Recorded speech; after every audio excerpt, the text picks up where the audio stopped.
Dollar. Dirt on money, no soul. Had to go and get it, ain't no time to kick it. Got a stack and flip for my foes. Dollar. Please tell me you can hear me. Don't turn your back and don't neglect me. Just let me know if you need me. Dollar. Let me watch out for my partners. Keep my money long, get my team strong. Let me run away from my problems. Yep, what's good, original crew, man? We're back. We have another Patrick CC today. We had the complicated crime cycle of Drake Bell. So he gonna talk on everybody with their cases, huh? Ain't nothing wrong with it, do you, Pat? I see you. See, my boy, keep cutting them checks. How you feel about this? You know, last week you just did Dan, and then I think Drake's story is very much so bounced off of what happened in that situation. Because, like, knowing about Drake and the stuff he did, now hearing about everything they went through, it's kind of like it came around a full circle thing. You know what I'm saying? Yeah. A victim also being causing victims. You get what I mean? Yeah. Is that the right way to say it? Someone that was once a victim has created more victims. You can say it like that, right? Yeah, if you want to, however you want to say it. But yeah. But hey, with that being said, before we get into it today, make sure you check out the links in the description box. Down below. You already know where to go if you want the first part. All you gotta do is check out down below. Also, if you enjoyed today's visuals, like it with a thumbs up. But let's go. Let's check it out. Let's see what's about. You ready? I'm ready. All right, let's check it out. Let's see what's about, y'all. Drake Bell recently revealed heart-wrenching insight into the horrific abuse he experienced as a child actor in the Quiet on Set documentary. Naturally, people came to his social media to express their deepest condolences and uplift him with positive support. He is now receiving millions of views on his posts, seeing a massive uptick in music streams, and even strategically entering new business endeavors after the boost in support from the documentary. However, just a few years ago, Drake was... Dude, should they do that, though? Don't forget the stuff that he has done. You know? Like, should you like, just, I understand you want to have a sympathy for him, but also don't forget that other people were hurt behind things that he's done to them. So, do you just... Was it Pete? What? And that's the thing, when you asked me in the beginning, I was like, I didn't really say much because even with his, like with everything that was going on with him, his legal case, I know a little bit of it, but I don't know, like, a lot to, like, speak on it. I feel you. So, I guess I'm going to learn something. All right. After the boost in support from the documentary. However, just a few years ago, Drake was shunned by the entirety of social media. He was called a depraved predator after being found guilty for disseminating matter harmful to a juvenile. Most people wrote him off as a pedophile after these crimes came to light, but now after him detailing his own abuse, we have much more context and nuance to consider during Drake Bell's complicated comeback. Now, it's important to understand the information that Drake revealed during the Quiet on Set documentary first, as these unfortunate events did occur when Drake was just a child. This information just came to light a little over a month ago. Drake Bell formed a bond with dialogue coach Brian Peck during the second season of The Amanda Show. Peck, who has no relation to Drake's co-star Josh Peck, would invite Drake to his house for acting lessons. These lessons were supervised by Drake's father, Joe, who was told that Brian Peck was a skilled coach who could help Drake secure more acting opportunities. However, over time, Joe became uncomfortable with their relationship. And unfortunately, I started seeing Brian start to just hang around Drake too much. And it didn't set well with me. Drake would be in the dressing room or something, and in would pop Brian, and just touch Drake. You know, do things that... I still never like how his dad said...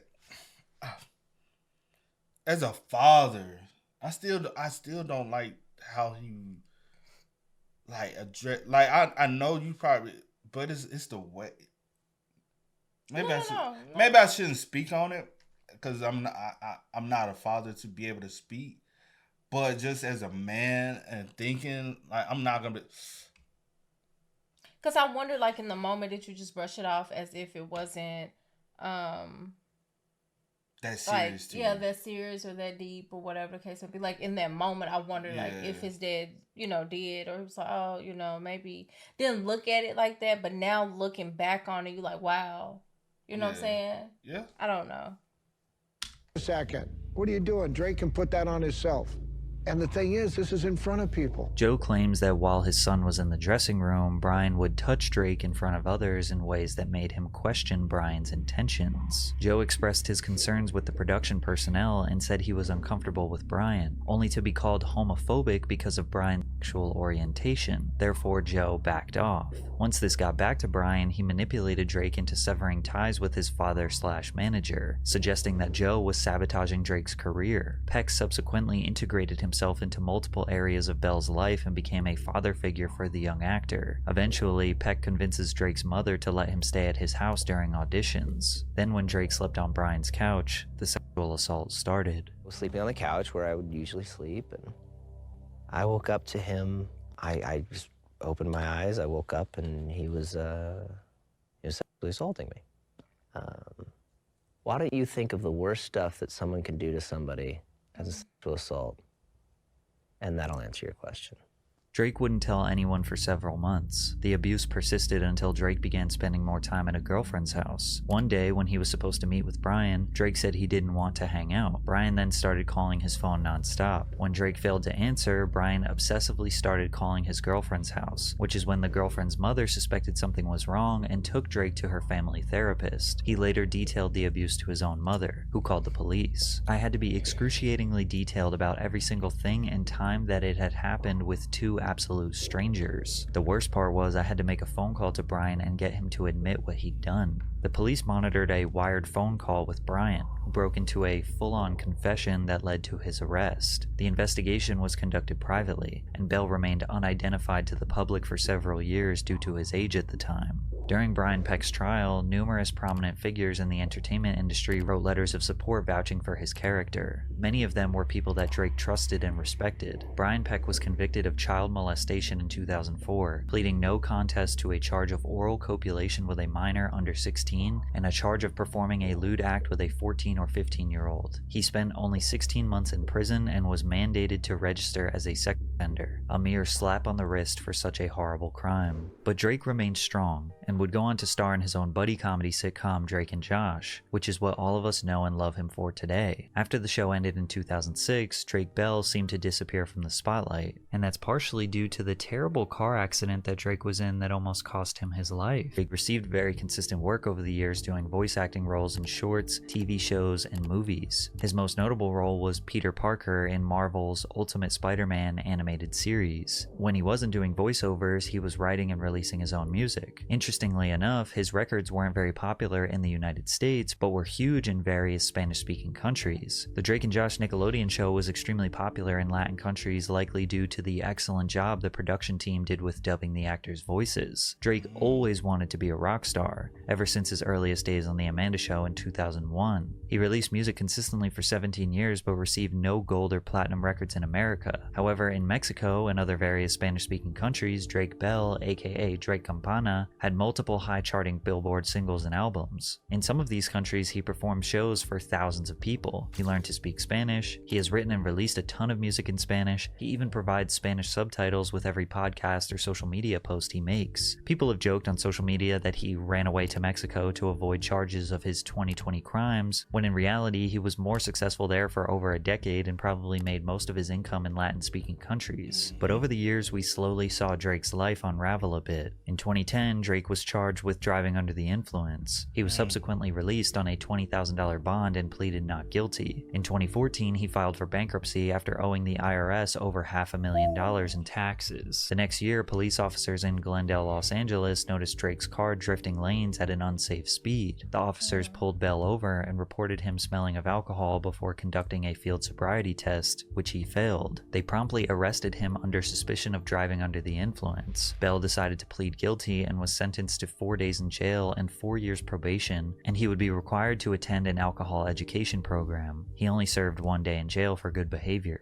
The following year, he posted 2 tweets about he was not invited to Josh Peck's wedding, which sent the media into a frenzy speculating that Drake and Josh had some sort of falling out. But a couple months later, they reassured everyone that there was no bad blood between them, and they even did some YouTube content together. In 2018 and 2019, they made a number of different content pieces together that secured millions of views. It really seemed like their relationship was as good as it can get. But you should know that today, all of these videos have been deleted from Josh's YouTube channel. Oh, that speaks volumes. Or did he remove those videos after the conviction? Yeah. But it still speaks volumes though, because to be honest, I feel as though the only reason why Josh probably even spoke out and said anything was due to the fact that he probably was getting negative publicity on his YouTube, due to the fact that people were like, hey, why you didn't invite Josh? We would have loved to see Josh on the, you know. But I don't know, man. Like, things are weird. Like, Hollywood is weird. People fail to realize like how weird Hollywood really is. Hollywood is one of the weirdest areas that you could ever be a part of. Yeah. And like they always say, like it's always like Hollywood is probably the place where you get the most fake relationships you will ever see in the world. So we've heard. You just want to go off of what we heard, like Because I'm like, you're on the out, like I'm not in Hollywood, so I don't. I'm on the outside looking in. I know famous people. I came across. I know models. I know rappers. I know producers. I know people in the industry. But I'm saying you're not in that. You know. How am I not? If I know people, that don't mean nothing. Just because you don't know people, don't mean I don't know people. You don't know who I know. You got a couple family members in the industry. You know how fake they are. My people ain't fake. My people ain't fake. But no, just like so what you heard, you know. Ain't no so what I heard. It's what I know. And that happened roughly around the time Drake was outed by his abuser for allegedly sexually pursuing underage girls. In August of 2020, Drake's former girlfriend, Melissa Lingafelt, who goes by the stage name Jimmy Ono on social media, posted a TikTok that jeopardized Belle's clean reputation. Melissa claimed that Drake committed both verbal and physical abuse during their relationship from August 2006 to February 2009. When I started dating Drake, I was 16. I was homeschooled. I moved in with him. I was singing. It wasn't until about a year when the verbal abuse started. And when I say verbal abuse, imagine the worst type of verbal abuse you could ever imagine, and that was what I got. It then turned into physical, hitting, throwing, everything. At the pinnacle of it. She said 2006 to 2009, right? I think so. I just remember her age when she moved in. Is this possibly, because she was 16, is this possibly the girl that told he went through the stuff with? Yeah. Is this possibly her? If so, that could have been him lashing out from the effects. But I don't know how old was he in 2006? How old is Drake? That's a good question. Because I've never known anyone's age. I don't know. Who would? No, never mind. But we may find out. Yeah, never mind. He dragged me down the stairs of our house in Los Feliz. My face hit every step on the way down. I have photos of this. I don't even want to get into the underage girls thing. I mean, I will, but I'm scared. As if the allegations of physical abuse weren't shocking enough, Melissa hinting that he was somehow involved with underage girls set the internet on fire. Drake vehemently denied ever abusing Melissa. As our relationship ended more than a decade ago, we unfortunately both called each other terrible names, as often happens when couples are breaking up, but that is it. Clearly, Melissa still felt close enough to me just last year that she was comfortable reaching out to ask me to provide her with financial support during a tough time, which I did. The public opinion on the situation was split. While many people reacted with empathy and support towards Melissa, recognizing the seriousness of domestic abuse, others were skeptical and expressed doubt about her claims, especially since Melissa failed to provide any concrete evidence against Drake. Plus, Drake made it seem like she was doing this expose for money, casting doubt on her intentions. It was purely a he said, she said situation, and Drake wouldn't face any legal consequences. Melissa, after spending weeks talking about the situation online, deleted deleted all her videos and detached herself from the situation, but it only took a few months for more serious allegations to come to light and Drake's reputation to be permanently destroyed. On June 4th, 2021, Bell was arrested in Cleveland, Ohio on charges relating to attempted endangering of children and disseminating matter harmful to juveniles. For context, child endangerment occurs whenever a parent, guardian, or other adult caregiver allows a child to be placed or remain in a dangerous, unhealthy, or inappropriate situation. Disseminating matter harmful to juveniles means that a person has unlawfully ordered, offered, sold, displayed, or given pornographic or obscene material such as books, videos, messages, photos, etc. to someone under the age of 18. To simplify, he was being charged of sexting a minor. However, the nature of the charges say that there was no sexual contact. According to the court documents, the date of the offense was December 1st, 2017. Bell was going to Cleveland, Ohio's The Odeon to perform a concert. Bell then seemingly invited the minor to his show in Cleveland. In the months leading up to the concert, Drake sent the victim inappropriate social media messages. The minor, who lived in Canada, attended Bell's concert in Cleveland. She and Bell met later that night at the Cleveland nightclub on Old River Road. She's 15 from Canada. What the hell is she doing?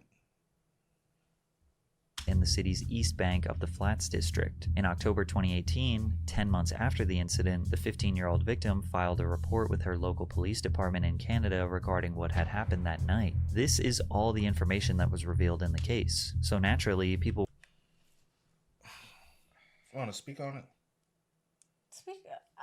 I'm just I saying. don't have any, like... A 15-year-old, you're from Canada. I understand Canada is close to... Is it even close? That close to... Did she come? Cleveland? Did she come by herself? Did she come with... Hold on. She come with hold on, other friends, family members? Hold on. Let's slow down. Yeah. Let's tackle one at a time. How the hell did she even come there as a 15-year-old to come into America for a concert? Obviously, he had to come with an adult. You're not traveling across borders.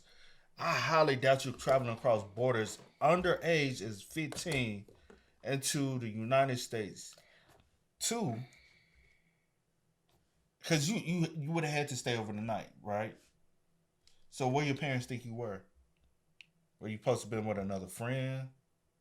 Were you know what I'm saying? But that's still kind of like, yeah. Well, trying to victim blame? Yeah, that's like besides, like, in my case, it's kind of like, blame. Yeah, like, why is a 15-year-old, like, you know, whatever. And spend the night but with that's him. still like, yeah, I get that. Yeah, but I'm also, it's still, why are you...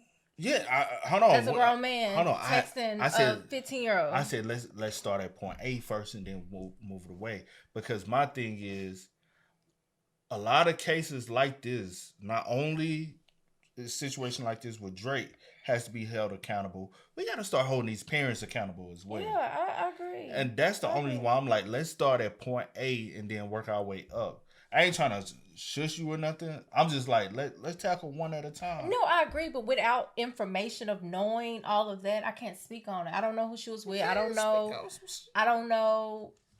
those details. You know what I'm saying? I don't know how she came. We need I don't those know details, who she was though. with. We need those details, so I can't speak on it without knowing those details. Yeah. But yeah, I get what you're saying. Yeah, most definitely. Like, we need those details because I feel like I feel like that's very important. Mm-hmm. Because also I feel like a lot of times in those situations, the parents be failing the child as well. You feel that way? In some situations, yeah. Mm. People were confused as this was all extremely vague. Even news outlets were unable to discern what actually happened. Disseminating matter harmful to children. We don't have information on exactly what that is, but you can imagine a relationship between a 15-year-old girl and a 34-year-old man will let you draw your own conclusions. Then his ex, Melissa, who accused him of abuse on TikTok 1 year prior, did an exclusive interview with the Daily Beast where she claimed that she observed Bell's inappropriate behavior with minors firsthand. What he's being arrested for right now is a prime example of what I would witness, him having inappropriate conversations online with underage girls. How old was Drake in 2006? Let me see some. Because she was 16 and moved in with him. So he's...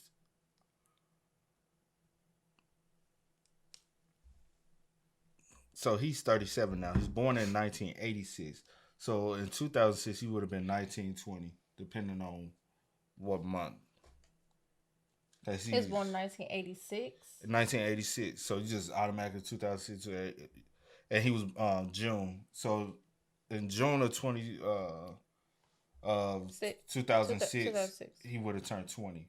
So why is a 16-year-old even living with a 20-year-old? That goes back to your stuff with the... So technically, even your relationship with him at the time, he was with a minor. Mm-hmm. But also, because I don't know, did you see that clip of Benzino? Mm-mm. Very cringe. Very cringe. He needs to go educate himself. Huh? I didn't see it, no. I'll show you after this. But it depends on...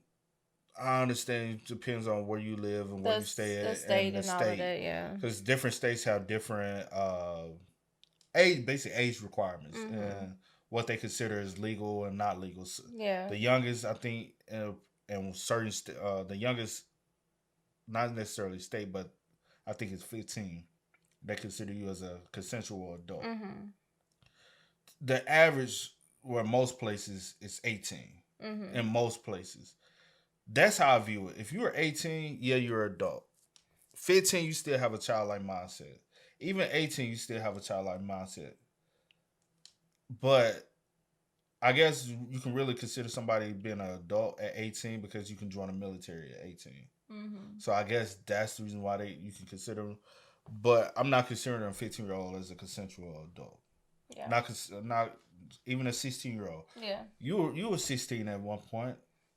A lot of the decisions you probably made at 16, you would not made at your adult age and mindset now. So not at all. Him being 34, talking to a 15-year-old kid, what is wrong with you? What is wrong with your mindset? But I do understand he did go through things and it might have altered his mental. I can't speak on that because I'm not him. But overall, you know what's right and wrong. Yeah. And we all know what's right and wrong. And you even testified. Melissa said, I saw really questionable, crazy stuff on his computer. The stuff he'd be looking at was effing insane. These statements, combined with the extremely vague court case details, fueled the narrative that Drake was a pedophile. Now, it's important to consider that as soon as the victim reported Drake in October of 2018, Canadian authorities and Cleveland authorities promptly started an investigation. This investigation lasted 18 months, gathering all the evidence, photos, screenshots, and multiple statements from the victim to build a case against Bell. They even gained access to Drake's Instagram, Snapchat, laptops, everything they could. We don't technically know what they found, but whatever it was enough to cause Drake to enter a plea deal instead of going to trial. And on June 23, 2021, he pled guilty to attempted child endangerment. So remember, all the details regarding his case were extremely vague, and then on top of that, he pleads guilty. So now everyone in the public is just extra convinced that he is a pedophile, but it somehow got even worse. Drake's sentencing was conducted over Zoom and then posted on YouTube. During this sentencing, the victim made an impact statement, which is essentially their opportunity to talk directly to the defendant and the judge to express their thoughts and emotions about the crime. This was the very first time anyone had heard the details of the alleged crimes that took place. But during the impact statement, the victim brought up countless new allegations and statements that were never presented during the investigation, which shocked Drake, the defense, and even the judge. Remember, Drake was already pleading guilty to basically sexting, but since he was pleading guilty, the public assumed that everything the victim was saying here was part of the case, but it was not.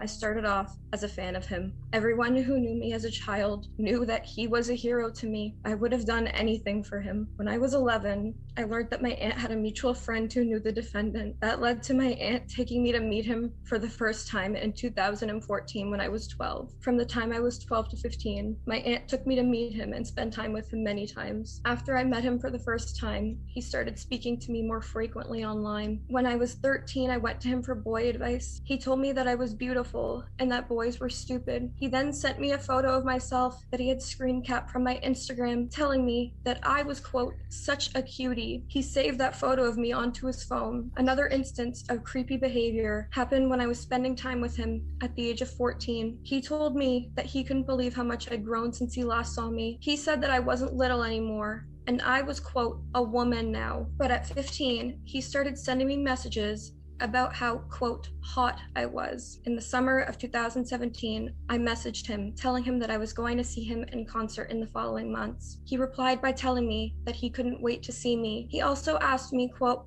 how old are you now? I told him 15. He then told me to, quote, hurry up. Not too long after that, his messages to me became blatantly sexual. Aside from Cleveland, the only other time that the defendant sexually assaulted me was in October of 2017. It happened in Illinois in the middle of the night. He digitally penetrated me in the back seat of my aunt's car while she was driving him to a friend's house. Whoa. Digitally?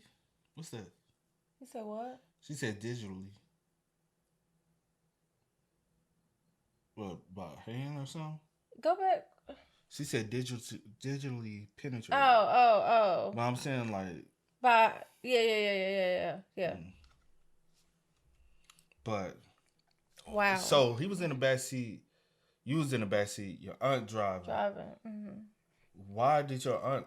And I guess that also answers your question, like how she being able to like, because the aunt is taking her to and from different places, concerts across the border and stuff like that. Sounds like, but yeah, let's finish. Something to me, and I ain't gonna. Let's finish.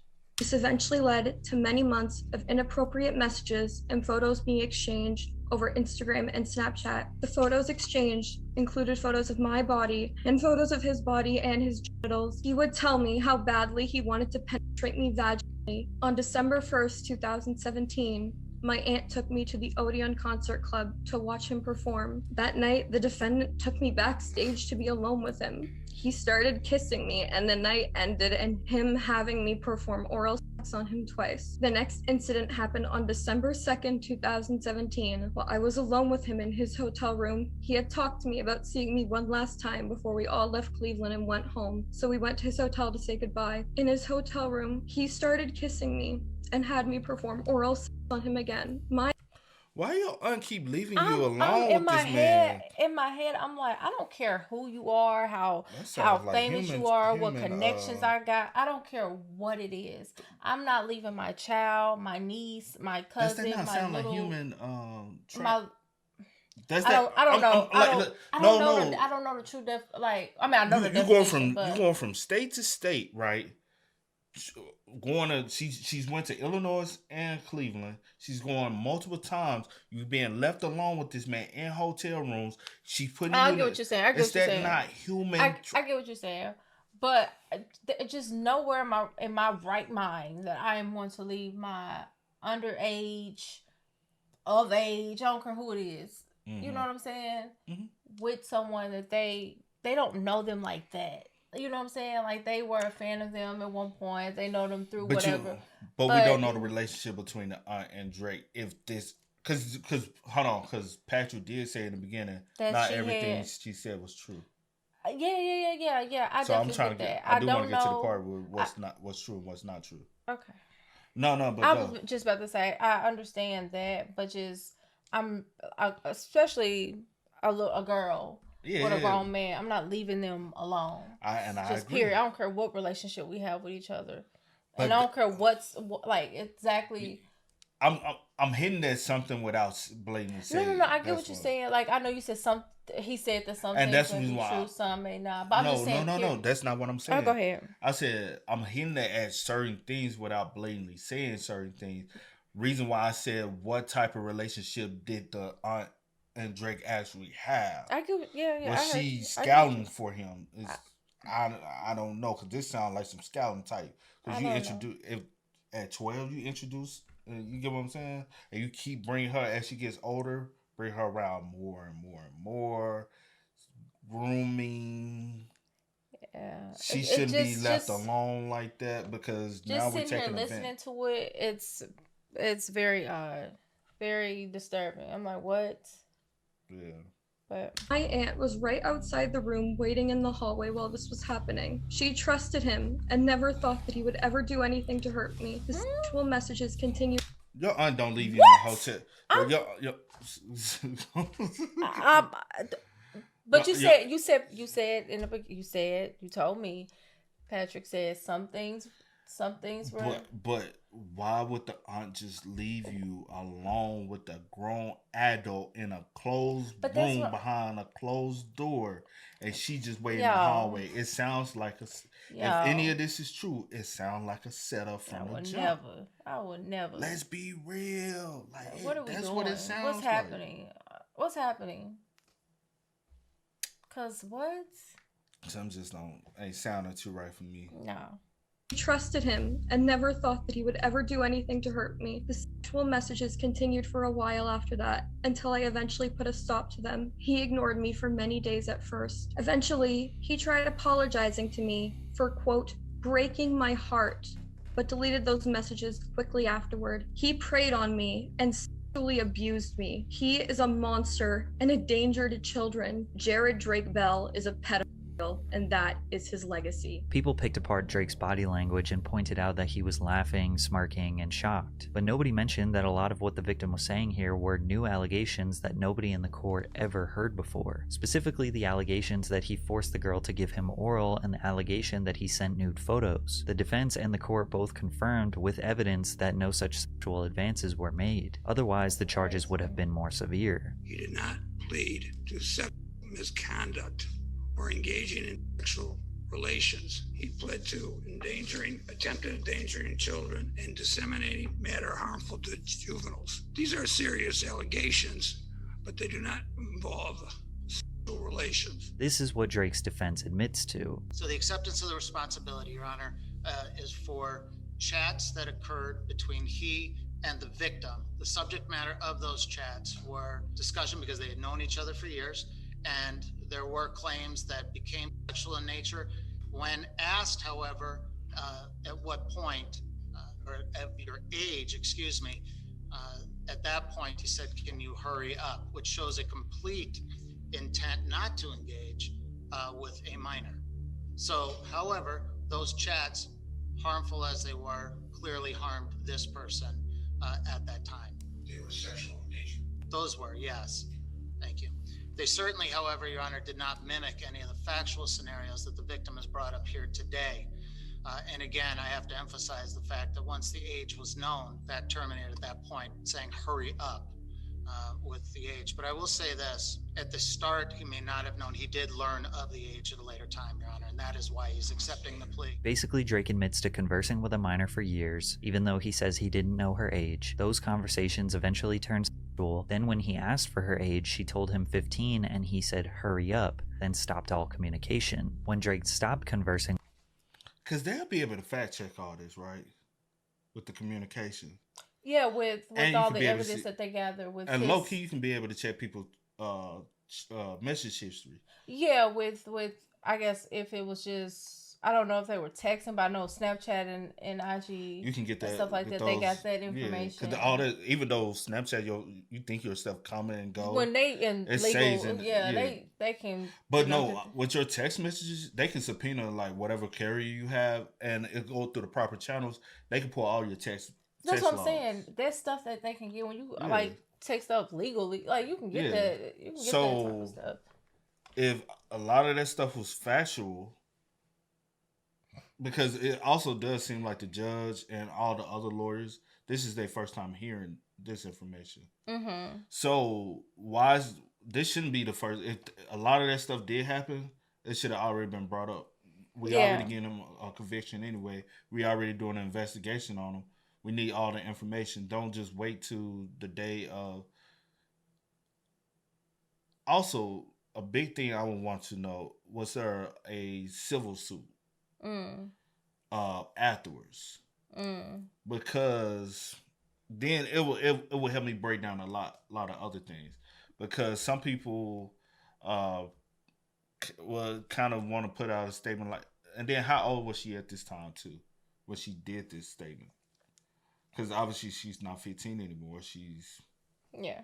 And so the investigation started, 2017? 2021. So she's an adult when this is going on. So I don't want to say too much on it because, again, I don't want to victim blame. I don't want to take away from what she has said happened to her because I wasn't there, and if it's what she claims, and eventually you will find out the truth. Put his story together, put her story together. You can kind of twist them and kind of put certain things together. Some people will elaborate, tell false things. Some people will elaborate, tell false things on the other side. Eventually, you can, if you do the proper analyzing of both sides of information, you can come out with the truth. So obviously, after doing some looking into some things, they did find out that they had communications. They did find out what type of communications they did have, but obviously no photos were found because that's another different type of charge. Right. So obviously no photos were found, no communications about oral or anything was ever talked about. But even with that, you can't say that information is not true. Yeah. But you just take it with a grain of salt, right? Yeah, I mean, I can only take from, I guess, what he said, what she said, and what they found. Like, I don't want to add nothing, take away from nothing, or no one story. Yeah. Like, we can only speak on, I guess, what he was on trial for, or what he didn't go. Well, what he pleaded out to. So, yeah. With her, they claimed that flipped the young girl's world upside down, and she started going after Drake's wife and threatening to expose him. They basically paint her as a crazy, obsessed, and jealous fan, which we don't really know if that's true or not. We can't say the victim is lying, and we don't know what evidence was found during the investigation because almost none of it was revealed to the public. But we do know she was bringing up new allegations in her impact statement that she did not formally bring up during the 18-month investigation. Therefore, they cannot be legally considered during sentencing. It's up for you to decide if she was just an obsessed fan that was jealous and trying to ruin his reputation, or if she is actually a victim of a corrupt legal system. Bell was sentenced to 2 years probation, 200 hours of community service in California, and cannot have any contact with the victim. He was not required to register as a sex offender. I don't like that part. Do you feel as though he should have?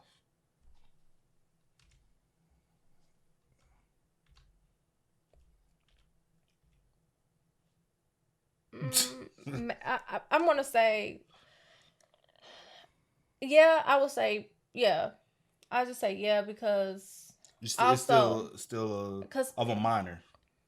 Yeah, of that, and then again, even with the other allegations, don't know if those are true or not.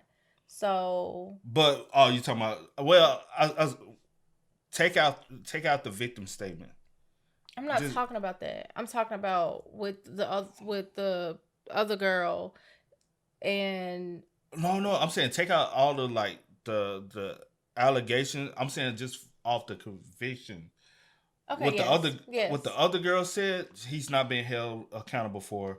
What she said. Well, I'm just saying in her victim statement, that's not what he's pleading out to. I'm talking about solely per the charges he was. I'm gonna say yes, just because it does seem as though he does probably like younger girls, regardless of the fact. And the reason why I said it because I'm even thinking about the 16-year-old moving in with him. He was still an adult then. But what I'm saying is we can't. I'm saying just go off of the conviction. Okay, well I said yes. Only.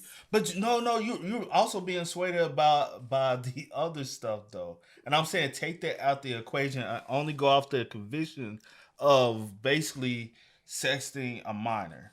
Should he have been convicted as a sex offender? I'm gonna say yes, still, because my thing. Have to register. This is my thing. Well, okay. Well, no. Yeah, I'm just gonna say yes and move on. No, keep going. We having a conversation. Because in my head, I'm like, I'm pretty sure even before. Whenever communication stopped, when you told her to hurry up, I feel like that's weird in itself. And then even before that, I'm pretty sure you knew that she was a minor.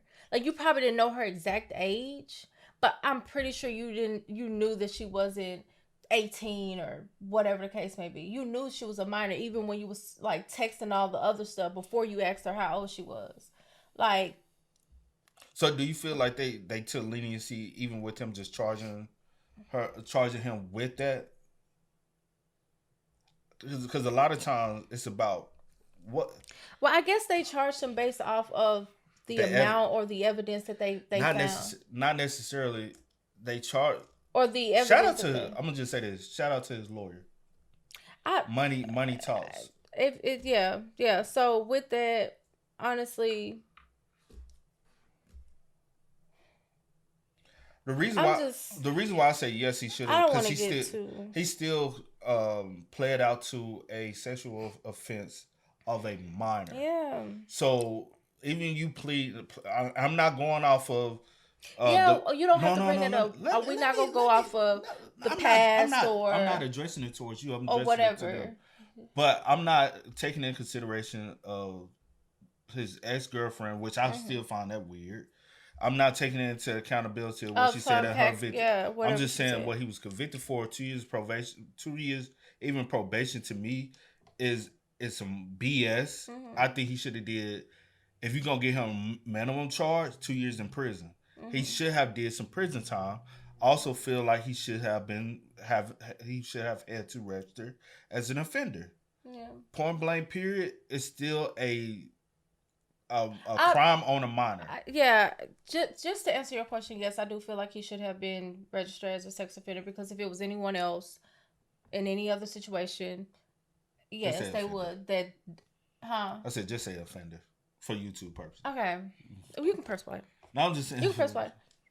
Was sentenced to 2 years probation, 200 hours of community service in California, and cannot have any contact with the victim. He was not required to register as a sex offender. At the time, the public looked at Drake as a pedophile who got off with a slap on the wrist. Drake tried countless times to proclaim his innocence, but it didn't work. They claimed he fled to Mexico to avoid punishment, when we established before that his career had always thrived in Mexico. Shortly after the sentencing, Josh Peck went on multiple podcasts claiming that him and Drake were never friends, and that they didn't really know each other off set. They were just co-workers who went their separate ways. And when I did my own research into the story, it seemed like a bold-faced lie, and Josh was trying to separate himself from Drake to avoid backlash. From there, Drake's life began spiraling out of control. On December 7th, 2022, eyewitnesses caught Drake in the driver's seat of his car inhaling a substance out of balloons while his toddler son and wife were in the back seat. The very next day, another eyewitness report captured him outside of a vape shop inhaling a blue balloon with his child in the back seat. At the time, Bell was still on probation for attempted child endangerment and was seemingly engaging in a recreational substance known as whippets, where people inhale nitrous oxide from balloons, causing them to experience euphoria, hallucinogenic states, and relaxation. This drug is also extremely addictive and dangerous. The weird behavior continued on April 13th, 2023, when the Daytona Beach Police Department listed Drake Bell as missing and said he had been last seen before 9 p.m. on April 12th in the area of Mainland High School. The department's post noted what car Drake was likely driving, a 2022 gray BMW, and said he could be considered missing and endangered. TMZ obtained a 911 call where someone from Orlando PD explained why police were deeply concerned for Bell's well-being. Basically, there is a celebrity who had a falling out with his wife. We got involved because the family, he's been texting the family in California saying that he's going to get drunk and himself, and he's in a hotel somewhere in Orlando. Drake tweeted shortly after he was seemingly located, "You leave your phone in the car and don't answer for a night, and this?" While Drake seemed fine given the circumstances, the following week his wife filed for divorce, citing irreconcilable differences. Per the petition, Janet asked for legal and physical custody of their son Jeremy, with Bell getting visitation rights. She also sought spousal support. Bell later revealed that he found out my wife filed for divorce from TMZ, before promoting his new song, Going Away. In the song, Drake ironically sings about moving away to a remote island with his wife and son and starting a new life. Presumably unable to cope with the stress of losing his wife and child, eyewitnesses caught Drake using whippets once again on April 25th as he inhaled from a fully inflated balloon, merely days after the media publicized his divorce. When paparazzi asked him about it, this was his response. There's some photos that surfaced of you with red balloons. What do you think? What do you gotta say about that, those balloons? You know, it is what it is. We'll figure it out. Everything's good? Yeah, everything's fantastic, man. Drake Bell was at the lowest point of his life. Drugs had taken over and he had nowhere left to turn but rehab. However, rehab changed his life more than he anticipated as he began to open up about his childhood abuse. But when I got into rehab, it was a really intense facility. And I went through a lot of grief counseling and trauma therapy and group therapy and one-on-one. I mean, it was all day. And I was unearthing all of these things that I never talked about. Not only never talked about with strangers, but even with people I was close to, had never gotten that deep about things that I've experienced and things that have happened. And I was around so many people who, for the first time, had similar stories or incredible trauma in their lives and were opening up and sharing. And that was the first time that I really felt like I was in an environment that was comfortable enough to share and felt comfortable enough around people that weren't going to judge and that really just wanted to see you get better. Shortly after he got out of rehab, he was You think this is a possibility, like, of his way trying to rekindle his career? The reason why he's going this approach? Possibly. Most people. Because everything was going downhill so bad. It's like, how do I get out of this besides now becoming a victim yourself? You get what I mean? Because people in Hollywood and stuff, they do. I would say this. Regardless. Yes, I would say this. Yes, the things that he did, like, yeah. I'm not putting them. I'm gonna separate the two, even though it still possibly is an effect of, like, you know, whatever type of behavior, learned behavior, hurt people, or trauma behavior, or whatever the case may be. It still doesn't take away from what happened to him. Yeah. I agree. So, yeah, to answer your question, I don't know really what you're trying to ask me, but yeah. So to answer your question, I think because reason why I asked that is because, like, after you go through the part of, like, all right, everybody looks at me as this evil person. I became such an evil villain.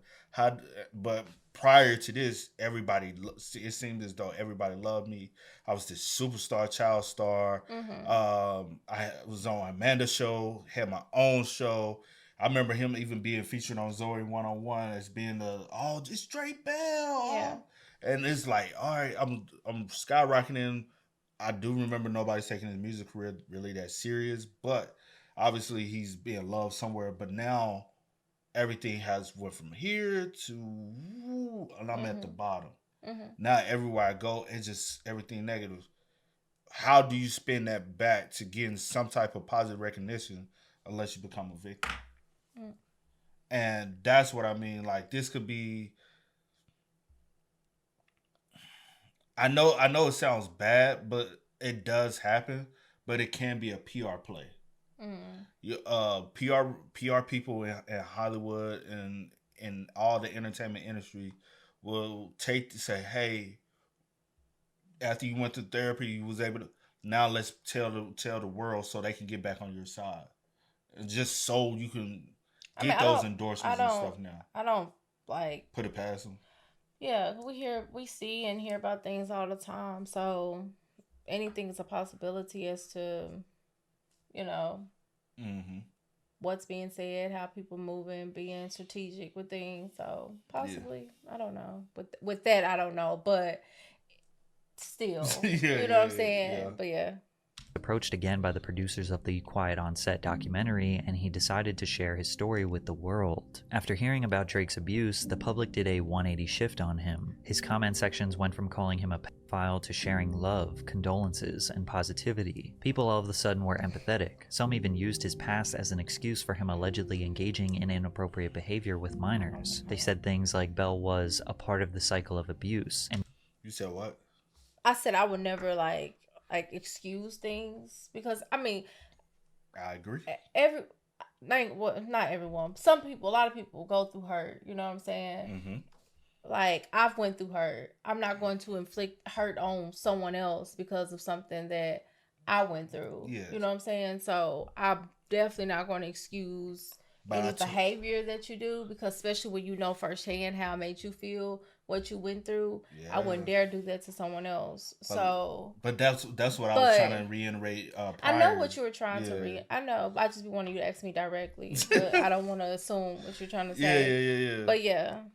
Appropriate behavior with minors. They said things like Bell was a part of the cycle of abuse and couldn't control what was happening to him. It's true that childhood abuse can have profound psychological effects on survivors, including trauma, depression, and PTSD. True. Children who grow up suffering abuse may learn abusive behavior as a means of coping or as a model for how relationships function. Approximately 1/3 of all individuals who are abused in childhood will become abusers themselves, according to a study funded by the National Institute of Justice. A survivor of childhood sexual abuse may try to undo that abuse by taking back power. Someone who has been abused can play the role of the more powerful person in the relationship in an attempt to overcome the powerlessness they felt. One day after the Quiet on Set documentary released, Drake released a song and music video called I Kind of Relate. The song starts off with the lyrics, "I found beauty in my pain, I'm running away from the abuse and all the shame, 'cause no one comes to my house anymore, no one knocks on my door." These lyrics are complemented with a visual of him as a child entering his on-set trailer with a grown man who likely represents Brian Peck, his abuser. Then the track quickly transitions to his infamous 2006 car crash, where 19-year-old Drake Bell was stopped at a red light and a driver fell asleep at the wheel going 60 miles per hour, then crashed into his 1966 Mustang head-on. Bell broke his jaw in 3 places, fractured his neck, and lost a bunch of teeth. The song continues, "I lost my path so long ago. In 2008, I found love in Mexico, because no one wants to hear me in the States, so I'm running away." However, Bell releasing this music video after the documentary made some people think he was being disingenuous, that he was essentially capitalizing off the publicity to sell a record. Others pointed out that he has been writing about the abuse in his music for years, like in his 2006 song In the End, where he wrote, "The monsters in your head have left you all to yourself. It's alright if ugly little things remind you of how it felt. Another day no one tells you what it means, what's in your way and poisoning your dreams, the darkest place that you've ever been." Or in his 2020 track, What Is Wrong? "Well, I wish I was a kid again, I would laugh and play, like we did back then. Would I be afraid of all the monsters who just left me here in these abandoned rooms?" We all know that artists write music based on their real-life experiences, and this is Drake Bell's story to tell. Did he pre-plan this song and video to drop at the same time this documentary came out for strategic business purposes? He absolutely did. But it's pretty safe to assume that Drake would 100 out of 100 times choose to not have experienced this horrific trauma. He would have rather had a normal childhood. And if the tiny benefit is that he can make a song about his pain, then so be it. You could also argue that all the people who didn't want to hear his story until he came out about his own abuse are more disingenuous. Plus, the people that made the documentary are profiting off his story. Every YouTuber and TikToker and Twitch streamer talking about it are making money from it. That does not diminish or devalue the seriousness of his experience. From there, enraged fans began attacking his co-star Josh Peck, bombarding his comment section with hate, calling him an accomplice, and placing blame on him for Drake's abuse. They just somehow believed that Josh was complicit or aware of Drake's situation. Josh did make a statement on Instagram that he reached out to Drake privately and showed his support for the survivors that spoke out. Drake even asked supporters to take it easy on Josh. But he has reached out to talk with me and help me work through this, and has been really, really great. So I just wanted to let you guys know that and to take it a little easy on him. Drake asking people to give Josh grace is especially profound considering Josh threw him under the bus when Drake's allegations came to light. But Josh wasn't the only one receiving attacks. Fans went as far as attacking both of Drake's previous accusers, sending them threats and claiming that they were liars trying to use Bell for publicity. After Quiet on Set, many die-hard Drake Bell fans seem to think that he is 100% innocent, but the reality is that two things can be true at the same time. Drake can be a victim and a predator. It's okay to be empathetic and understanding towards Drake the child while also holding Drake the adult accountable for previous actions. Understanding all the context in this type of situation is important to prevent it from happening again. Nothing is ever black and white in this world, so you have to use all of this information given in the video to determine who you think Drake Bell truly is.